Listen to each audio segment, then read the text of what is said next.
Welcome to This Explainer. Okay, so today we're diving straight into a paradox that is frankly going to profoundly humble anyone who pays for an expensive gym membership. We're looking at the massive biological and physical strength gap between ancient humans and our modern, super sedentary lifestyles. It is a fascinating look at what human bodies were actually built to do and, well, what happens when we just stop doing it. I want you to picture your gym for a second. Picture the machines, the mirrors, all those apps you use to track your sleep, your heart rate, your steps. You've got your perfectly scheduled rest days, right? Now, ask yourself, after doing all of that optimization for years, could you still be biologically weaker than someone who never once set foot in a gym? Someone who literally never thought about fitness for a single second of their life? I know, it sounds impossible, but that person absolutely existed. In fact, billions of them existed throughout history. It's kind of the ultimate contrast. On one side, we've got modern fitness, the tracking apps, scheduled rests, carefully measured protein macros. And on the flip side, we have ancient life. No gym, no calculated meals, just living. Yet ancient humans operated at this incredible baseline physical level that modern athletes spend enormous resources just trying to approach. And you want to know the wildest part? They did it entirely by accident. There was no willpower or workout plan involved. The world just demanded it of them every single day. So let's look at Section 1, Secrets in the Bones, the anthropological evidence. Now, to actually understand how we know all this, we have to look past the history books and dig right into the physical evidence left behind in the human skeleton. Anthropologist Timothy Kiefer over at the University of Cambridge spent years analyzing prehistoric skeletons. And guys, the findings are just staggering. We are talking about drastically higher bone density, much thicker muscle attachment points, which is where the muscles pulled against the bone for decades, and profound wear patterns. You see, your skeleton is really only as strong as the physical demands you place on it. And by ancestral standards, the demands we place on our skeletons today are practically zero. So you might be wondering, how exactly did they build this incredible strength?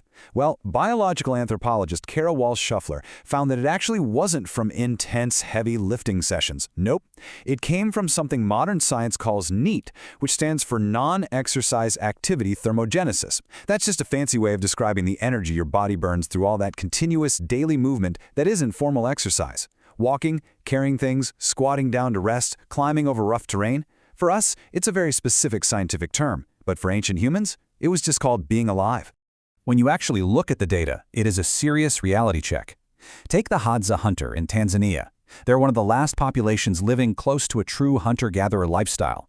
They are traveling 7 to 12 miles a day on uneven, totally unpredictable terrain, and they're often carrying weight while doing it. Even a Hadza child covers 4 to 6 miles daily. Now compare that to the average modern adult today.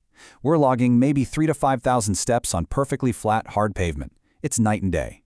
The really crucial point here is that the massive gap between those numbers is not just a fitness gap. It is a fundamental biological gap. This dramatic difference in daily, continuous, low-level movement fundamentally alters the physical capacity of the human body over decades. It's relentless, it's cumulative, and it's lifelong, in a way that an hour at the gym just simply cannot manufacture. All of this lifelong, low-level movement builds what researchers call baseline strength. And this is totally different from gym strength. Gym strength is usually developed in isolated muscle groups under these perfectly controlled conditions, right? But baseline strength is a foundational physical capacity. It's built simultaneously across your entire kinetic chain through variable, completely unpredictable loads. It's strength built through movements that are literally never exactly the same twice.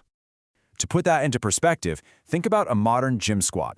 You've got a controlled load, you're isolating very specific muscles, and your feet are planted firmly on a perfectly flat surface. Okay, now imagine digging for tubers. You are dropping into deep squats on completely uneven ground, stabilizing your spine under a weird load, and pulling through your hips and shoulders simultaneously for hours on end. There is absolutely no perfectly engineered squat rack on Earth that has ever replicated the relentless, whole-body demands of that kind of survival work. And hey, if you're still thinking that our modern elite athletes must outpace the ancients, consider this landmark 2017 study by bioarchaeologist Alison McIntosh at Cambridge. She actually compared the leg bones of ancient agricultural women from Central Europe directly against modern elite Olympic-level rowers. Her conclusion? The ancient agricultural women, who were just doing daily chores like carrying grain and hauling water, had bones reflecting greater mechanical loading than some of the fittest athletes on our planet today. Seriously, let that sit for a second. Daily chores built stronger legs than actual Olympic training. insane.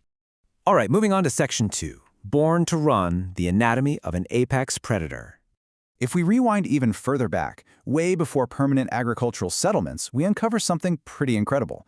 Paleontologist Daniel Lieberman at Harvard points out that we actually possess the biological machinery for one type of movement above all others: persistence running. Think about it. Your Achilles tendon basically acts as a massive spring. Your gluteus maximus is there primarily to stabilize your trunk while running.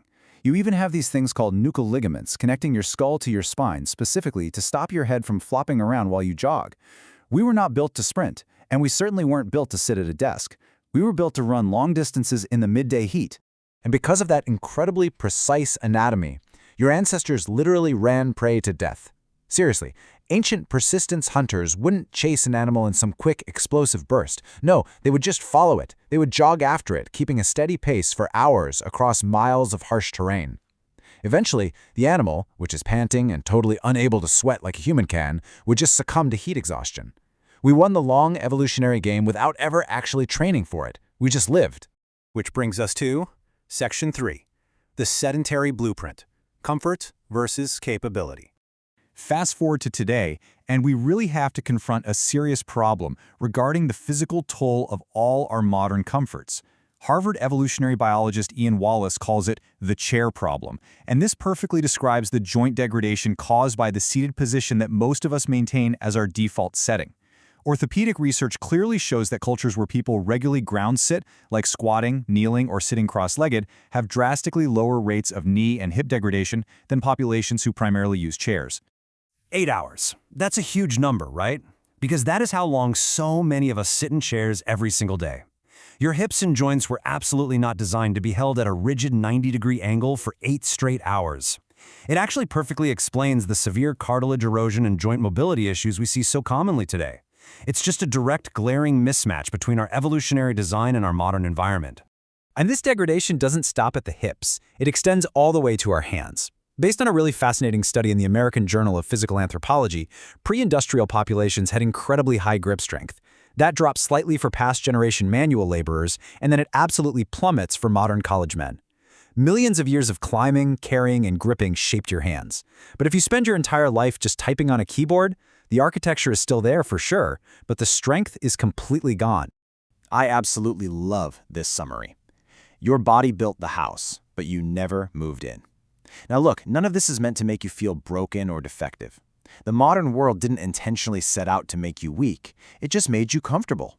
It made you so hyper-efficient that movement shifted from being a daily survival necessity into, well, a scheduled chore. You literally have to put an appointment on your digital calendar just to move the body you were born in. But here is the incredibly empowering news that I want you to take away from all of this. The blueprint remains totally intact. You have the exact same bone architecture as those persistence hunters.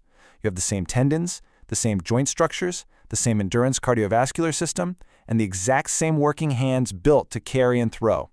Your biological machinery is still perfectly, flawlessly intact. You are not some weakened, lesser version of your ancestors. You are the exact same model, you're just sitting comfortably in a box. So, the lingering question I want to leave you with today isn't whether your body can still do what it was originally built for. We know the machinery is there, just waiting. The real question is, will your comfortable modern Tuesday ever actually ask it to? Think about how you can demand just a little bit more from your incredible biological machine today. Thanks so much for joining me on this explainer, and I really hope it completely changes how you view your own strength.